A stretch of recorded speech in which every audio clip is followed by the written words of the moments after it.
नमस्कार दोस्तों, मेरा नाम है अंशुमन नायक और आप सभी का बहुत बहुत स्वागत है इंडियन डिफेंस न्यूज के डिफेंस टॉक सीरीज में, जहां पर हम रोज नए नए डिफेंस अपडेट्स के बारे में बात करते हैं। तो चलिए देर न करते हुए आज की वीडियो शुरू करते हैं।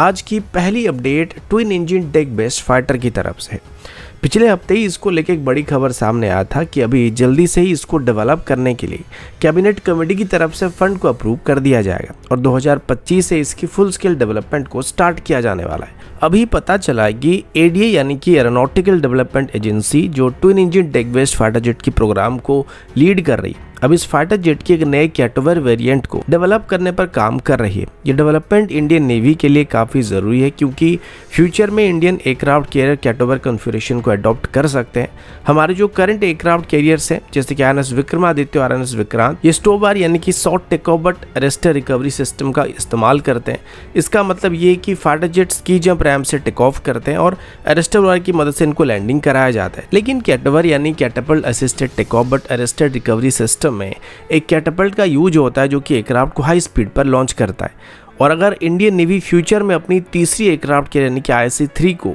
कैटेवर कॉन्फ़िगरेशन के साथ बनाता है तो ये इलेक्ट्रोमैग्नेटिक लॉन्च सिस्टम का इस्तेमाल करने वाला है। ये टेक्नोलॉजी ना सिर्फ फाइटर जेट्स को बल्कि हेवी एयरक्राफ्ट को भी और यूएवीज को भी एयरक्राफ्ट कैरियर से लॉन्च करने की कैपेबिलिटी रखता है।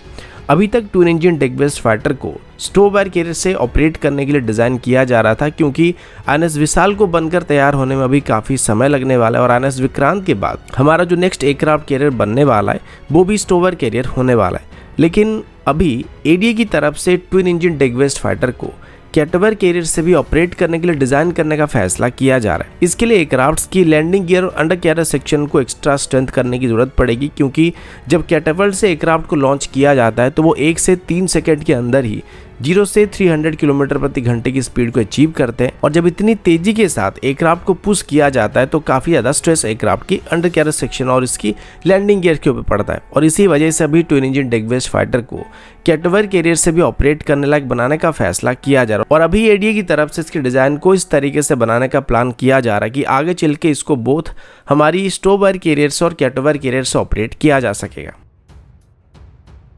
अगला अपडेट इंडियन एयरफोर्स की तरफ से, और अभी इंडियन एयरफोर्स की तरफ से एक बड़ी खबर सामने आई है और ये अपडेट एमका के साथ भी जुड़ा हुआ है। अभी तक हमको पता था कि इंडियन एयरफोर्स की तरफ से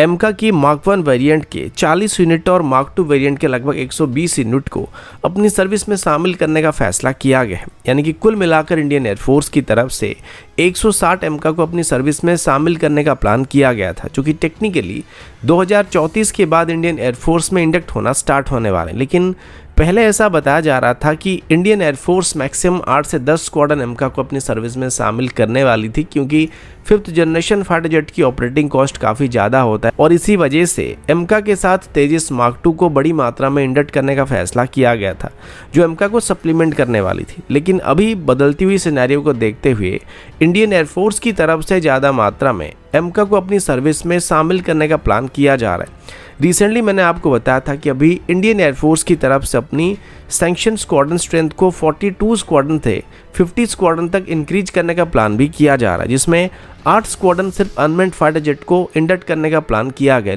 और इसी के चलते अभी एडी और एचएएल की तरफ से एमका की एक अनमेंड वेरिएंट को भी डेवलप करने का प्लान किया गया, जिसे इंडियन एयरफोर्स की तरफ से भी कंसिडर भी किया जा रहा है। इसके अलावा अभी इंडियन एयरफोर्स की तरफ से बात बताया जा रहा है कि आगे चल के इंडियन एयरफोर्स में 300 से भी ज़्यादा नंबर में एमका को इंडक्ट किया जाने वाला है, जो कि प्राइमरीली SU-30 MKI एयरक्राफ्ट को रिप्लेस करने का काम करने वाले हैं। और अगर SU-30 MKI को रिप्लेस करने के लिए हम लोग एमका का इस्तेमाल करने वाले हैं तो जाहिर सी बात है कि इसका नंबर हमारे एयरफोर्स में 300 से ज़्यादा होने वाला है।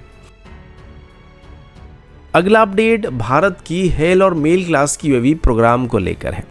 आप सभी को पता होगा कि अभी एचएएल की तरफ से इंडियन आर्मी और इंडियन एयरफोर्स की रिक्वायरमेंट को पूरा करने के लिए एक मेल और हेल क्लास की यूएवी को डेवलप करने की कोशिश किया जा रहा है। लेकिन अभी तक इसमें हमें कुछ खास सफलता नहीं मिल पाया है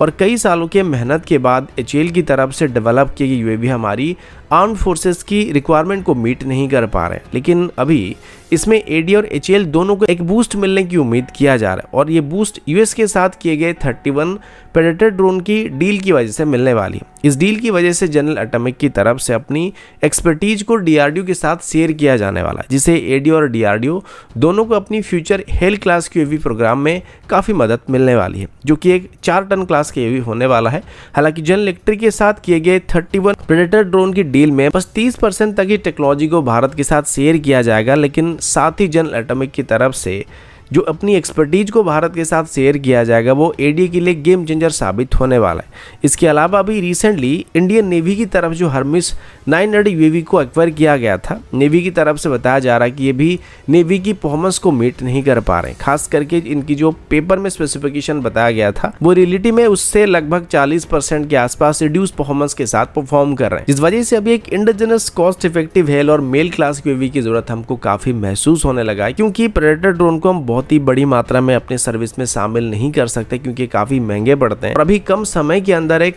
इंडिजिनस हेल क्लास की यूएवी को या मेल क्लास की यूएवी को डेवलप करने में और टेक्नोलॉजी को मैच्योर करने में हमें किसी ओरिजिनल इक्विपमेंट मैन्युफैक्चरर की असिस्टेंस ही असल में मदद कर सकता है।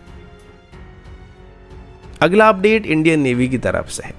इंडियन नेवी को कैबिनेट कमेटी ऑन सिक्योरिटी की तरफ से 2 नए न्यूक्लियर पावर अटैक सबमरीन को बनाने के लिए अप्रूवल मिल चुकी है। ये सबमरीन 2035 तक इंडियन नेवी में इंडक्ट करने का प्लान किया जा चुका है और इस प्रोग्राम में टोटल 6 न्यूक्लियर अटैक सबमरीन को बनाने का प्लान भी किया गया है।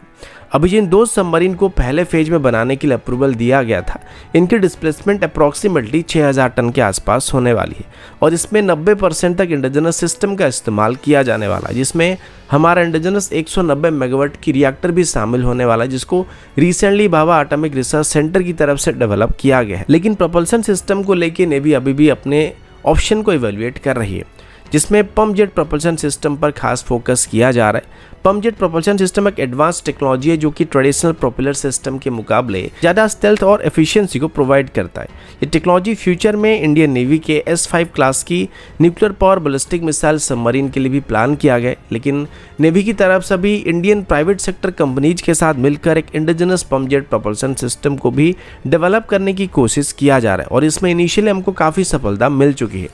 लेकिन नेवी का मानना है कि फुल स्केल में इस टेक्नोलॉजी को परफेक्ट करने में अभी और भी ज़्यादा समय हमको लगने वाली है, क्योंकि ये पहली बार है जब भारत की तरफ से इस तरह की प्रोजेक्ट पर काम किया जा रहा है। इसके पैरेलल में फ्रांस भी अपनी proven pump jet propulsion system की टेक्नोलॉजी को भारत के साथ शेयर करने के लिए राजी है, जो उनकी सफरेन क्लास की सबमरीन में इस्तेमाल होती है और उनके नेक्स्ट जनरेशन SSBN में भी इसका इस्तेमाल होने वाला है। ये एक मैच्योर और टेस्टेड टेक्नोलॉजी है। इस वजह से नेवी इस पॉसिबिलिटी को एक्सप्लोर कर रही है कि पहले 2 सबमरीन के लिए फ्रांस की पंप जेट प्रोपल्शन टेक्नोलॉजी का इस्तेमाल किया जाएगा ताकि डिलेज को अवॉइड किया जा सके। बाकी 4 सबमरीन जिनको बाद में बनाया जाएगा उसके लिए locally develop pump jet system का इस्तेमाल किया जा सकता है। इस हाइब्रिड अप्रोच से टाइमलाइंस और टेक्निकल चैलेंजेस को मैनेज करते हुए इंडिजिनाइजेशन को भी आगे बढ़ाया जा सकेगा, लेकिन इसके अपने ही कुछ चैलेंजेस होने वाले। अगर फ्रांस की pump jet propulsion technology adopt की गई तो डिजाइन और डेवलपमेंट फेज में फ्रेंच टेक्नीशियंस और इंजीनियर्स का एक्सटेंसिव इन्वॉल्वमेंट हमारे सबमरीन के साथ काफ़ी ज़रूरी होगा। इससे सबमरीन की डायमेंशन, इलेक्ट्रिकल मोटर सिस्टम और बाकी सेंसिटिव डिटेल का एक्सपोजर उनको आसानी से मिल सकता है,